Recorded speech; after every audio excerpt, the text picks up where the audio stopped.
Hello guys, welcome to my channel. दोस्तों, आज मैं एक्सप्लेन करने वाला हूं एक हॉरर थ्रिलर साईफाई मूवी को।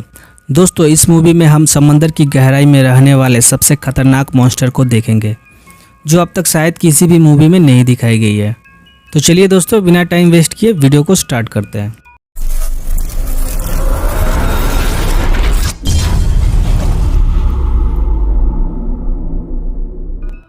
मूवी के स्टार्टिंग में हमें एक नोट के ज़रिए बताया जाता है कि साउथर्न चाइना की समंदर की गहराई इतनी है कि उसमें पूरा का पूरा हिमालय समा सकता है और आज तक कोई भी इंसान, मशीन या टेक्नोलॉजी उस गहराई तक नहीं पहुंच पाई है। और कई सदियों से इस समंदर में बहुत सी जहाज़ें लापता हो चुकी है और उन सभी के साथ क्या हुआ ये अब तक किसी को भी नहीं पता है। और उसके बाद हमें उस समंदर की गहराई में बहुत से जहाज़ों के मलबे को दिखाया जाता है और वहीं हम उस मॉन्स्टर की एक झलक को देखते हैं। और उसके बाद सीन चेंज होता है और हम उसी समंदर में एक बोट को देखते हैं। उस बोट में मूवी के मेन कैरेक्टर कैप्टन फिनेगन और उसके दो टीम मेंबर लायला और जॉय को देखते हैं। और फिर मौसम खराब होने लगता है, जिसके कारण बोट में कुछ खराबी आ जाती है और लायला उसे ठीक करने की कोशिश करती है। और फिर हम वहाँ हैनओवर नाम के एक बंदे को देखते हैं। वह फिन से कहता है कि और कितना टाइम लगेगा। दरअसल फिन हैनओवर और उसके कुछ साथियों को एक लग्जूरियस शिप तक पहुंचाएगा और उसके इस काम के बदले हैन उसको अच्छी खासी रकम देने वाला है। उसके बाद हम उसी शिप को देखते हैं जिस शिप फिर उन सभी को लेकर जाने वाला है। वह शिप बहुत ही आलीशान और उस शिप में हर तरह की फैसिलिटीज थी। वह शिप साउथर्न चाइना की सबसे पहली पैसेंजर शिप थी और इसी कारण इसमें बहुत से अमीर लोग होते हैं। और फिर वहाँ हम शिप के ऑनर सिमोन को देखते हैं। वह सभी यात्रियों से उस शिप पर यात्रा करने के लिए शुक्रिया करता है और उन सभी से कहता है कि आप सभी की यात्रा यादगार होने वाली है।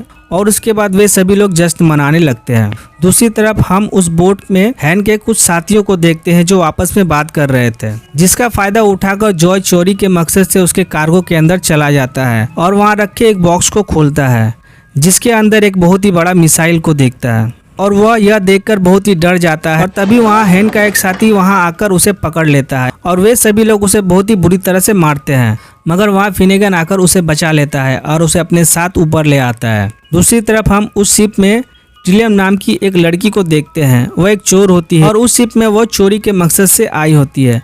वह बहुत ही चालाकी से उस शिप के कैप्टन का कार्ड चुरा लेती है और उस कार्ड से वह शिप के लॉकर को खोलती है, जिसके अंदर बहुत से कीमती ज्वेलरीज थी। तभी वहाँ सिमोन और उस शिप का कैप्टन अपने कुछ साथियों के साथ आकर उसे पकड़ लेता है और उसे एक कमरे में बंद कर देता है। और फिर कोई आदमी उस शिप के कंट्रोल सिस्टम को खराब कर देता है, जिससे उस शिप के सभी सिस्टम काम करना बंद कर देता है और शिप पूरी तरह से ऑफलाइन हो जाती है। सिमोन कैप्टन से इस बारे में पूछता है, मगर कैप्टन को भी कुछ समझ नहीं आ रहा था। और तभी वो लोग देखते हैं कि कोई बहुत ही बड़ी अनजान चीज बहुत ही तेजी से उनके शिप की तरफ बढ़ रही थी और देखते ही देखते वह चीज शिप से टकरा जाती है। टक्कर इतनी जोरदार होती है कि शिप पूरी तरह से हिल जाती है और उस शिप में भगदड़ मच जाती है। लोग अपनी जान बचाकर इधर उधर भागने लगते हैं और तभी एक लड़की बाथरूम के अंदर छिप जाती है, मगर कोई अनजान चीज उसे टॉयलेट के अंदर खींच लेती है। और दूसरी तरफ फिन उस शिप के काफी नजदीक आ गया था।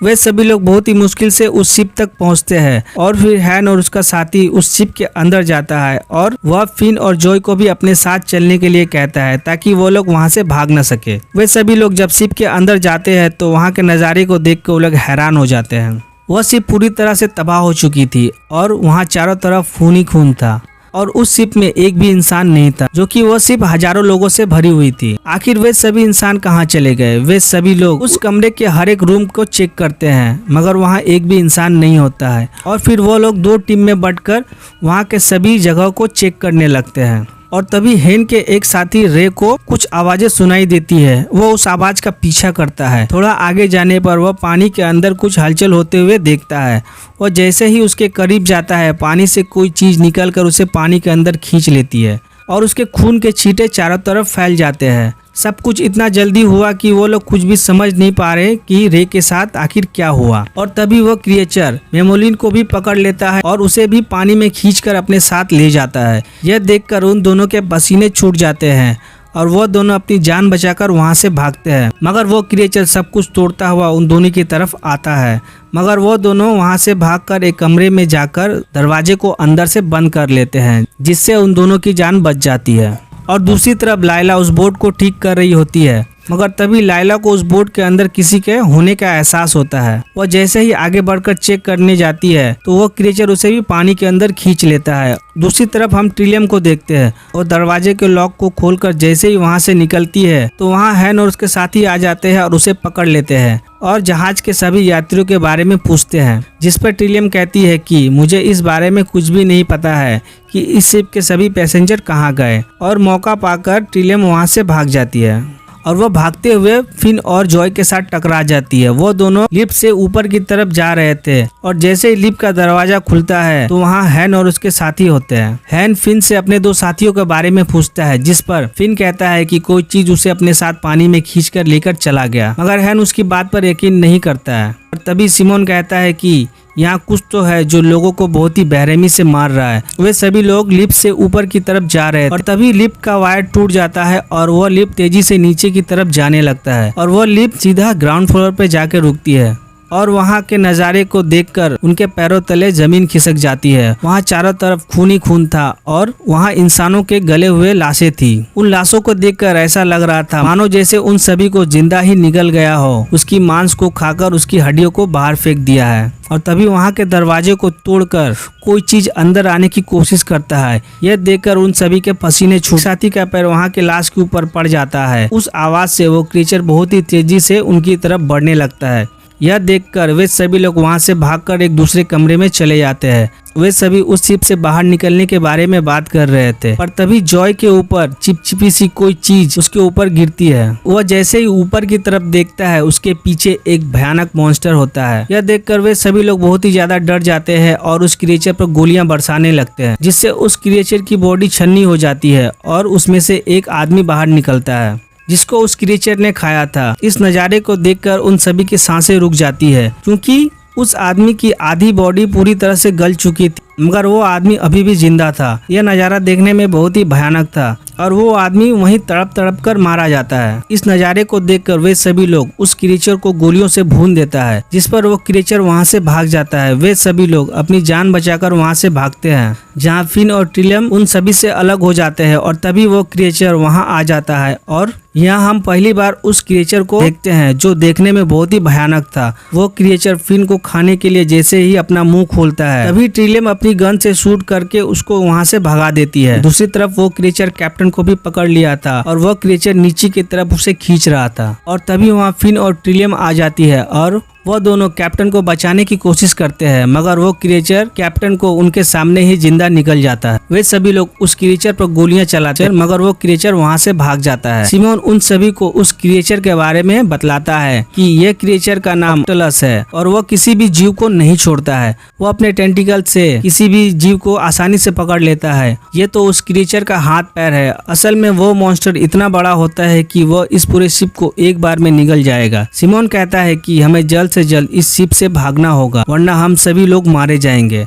वहां से बाहर जाने के रास्ते में पानी भरा हुआ था। वे सभी लोग पानी के अंदर से शिप के दूसरे हिस्से में जा रहे थे मगर तभी वो क्रिएचर वहां आ जाता है और उन लोगों पर अटैक कर देता है मगर वे सभी लोग क्रिएचर पर गोलियां चलाकर उसको वहां से भगा देता है और वे सभी भी पानी में जमकर शिप के दूसरे हिस्से में जाने लगते हैं मगर तभी हेन के एक साथी को वो क्रिएचर पीछे से पकड़ लेता है। हेन का वो साथी एक बॉम्ब को एक्टिवेट कर देता है। वहाँ पर बहुत ही बड़ा धमाका होता है। वे सभी लोग एक कमरे में होते हैं जहाँ हेन का एक साथी मुलिगन कहता है कि हम लोग इस कमरे में सेफ है और हमें रेस्क्यू टीम आकर यहाँ से बचा लेगी मगर फिन कहता है कि वो क्रिएचर कहीं भी आ सकता है, मैं यहाँ नहीं रुकने वाला, मेरी बोट बाहर है और हम सब लोग यहाँ से बचकर उस बोट से निकल सकते हैं। और तभी उन सभी की बोलती बंद हो जाती है क्योंकि वह क्रिएचर मुलिगन के पीछे था। मुलिगन उस क्रिएचर को गोलियों से भून देता है और वह क्रिएचर वहाँ से भाग जाता है मगर वह जैसे ही पीछे मुड़ता है वो क्रिएचर उसे भी जिंदा निगल लेता है और वे सभी लोग धीरे धीरे आगे बढ़ रहे होते हैं। जहां वो लोग एक जगह पहुंचते हैं और वहां के नज़ारे को देखकर उनकी रूह कांप जाती है। वह जगह इंसानों की लाशों से भरा हुआ था। वह क्रिएचर उन सभी यात्रियों को खाकर उनकी हड्डियों को यहाँ फेंक दिया था और तभी वह शिप तबाह होने लगती है। सभी चीजें आपस में टकराने लगती है और फिर उस शिप के अंदर से एक बहुत ही बड़ा और भयानक मॉन्स्टर बाहर निकलता है। वो क्रीचर फिन को पकड़ लेता है और उसे खाने के लिए उसको अपने पास लेकर आता है। वो क्रीचर जैसे ही फिन को खाता उससे पहले ही फिन अपनी शॉटगन से उस क्रीचर की आंख को फोड़ देता है, जिससे वो क्रीचर फिन को छोड़ देता है और वो दोनों एक जेट स्की को लेकर वहां से भागने लगते हैं, मगर वो क्रीचर उन दोनों को खाने के लिए उनके पीछे पड़ जाता है। दूसरी तरफ सिमोन किसी तरह उस क्रीचर से बचकर फिन के बोट के अंदर आ जाता है। सिमोन को बोट चलाना नहीं आता था, जिसके कारण वो उस बोट को सीधा उस शिप से टकरा देता है और उस बोट के अंदर रखा मिसाइल ब्लास्ट हो जाता है। उस बोट के साथ सिमोन के भी चीथड़े उड़ जाते हैं और उस धमाके से शिप में आग लग जाती है, मगर फिन और ट्रिलियम बचकर उस शिप से बाहर निकल जाते हैं और फिर उस आग के कारण उस शिप में भी धमाका होता है और वह क्रीचर भी उस धमाके में मारा जाता है। वह दोनों किसी तरह से बचकर उस आइलैंड तक पहुंच जाते हैं और फिर कुछ देर बाद वहां जॉय भी पानी में तैरते हुए आता है। उस पर जॉय बताता है कि जब वो क्रीचर उस पर हमला किया था तो वो पानी में कूद गया था और एक बोट के सहारे तैरता हुआ यहाँ तक आ गया, मगर तभी उस आइलैंड से एक भयानक आवाज उन लोगों को सुनाई देती है और वह क्रीचर उससे भी बड़ा और भयानक था। और इसी हॉरर सस्पेंस के साथ ये मूवी यहीं पर खत्म हो जाती है। तो दोस्तों आई होप आप लोगों को इस मूवी का एक्सप्लेनेशन अगर अच्छा लगा हो तो वीडियो को लाइक और चैनल को सब्सक्राइब करके बेल नोटिफिकेशन को ऑल पे सेट कर लीजिए, ताकि मैं ऐसी कोई भी वीडियो लाऊं तो सबसे पहले नोटिफिकेशन आप तक पहुंचे। तो चलिए दोस्तों, मिलते हैं अगले ऐसी किसी वीडियो में।